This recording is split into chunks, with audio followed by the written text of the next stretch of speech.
Assalamualaikum warahmatullahi wabarakatuh. Halo teman-teman Terena 19, apa kabar? Semoga teman-teman selalu sehat semuanya. Terlebih lagi di tengah pandemi yang telah melanda negeri kita ini. Ya, itulah COVID-19. Pasti teman-teman sudah tidak asing lagi mendengar kata COVID-19 ini.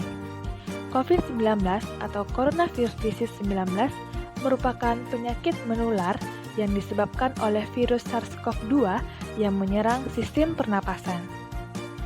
COVID-19 dapat menyebar dari orang ke orang melalui percikan-percikan dari hidung atau mulut yang keluar saat orang yang terjangkit COVID-19 batuk atau bersin.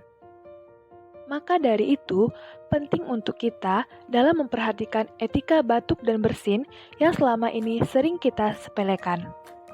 Memperhatikan etika batuk dan bersin merupakan salah satu cara penting untuk mencegah penyebaran virus secara luas. Selain itu, dengan memperhatikan etika batuk dan bersin, kita juga dapat memberikan rasa nyaman kepada orang yang ada di sekitar.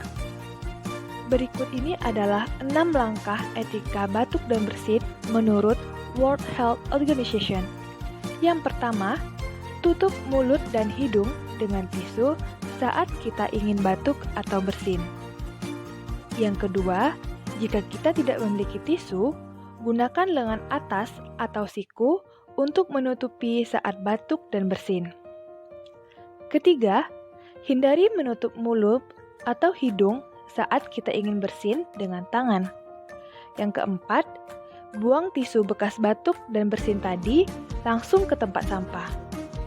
Yang kelima, tidak lupa mencuci tangan dengan sabun setelah bersin, tentunya dengan memperhatikan cuci langkah yang benar menurut World Health Organization.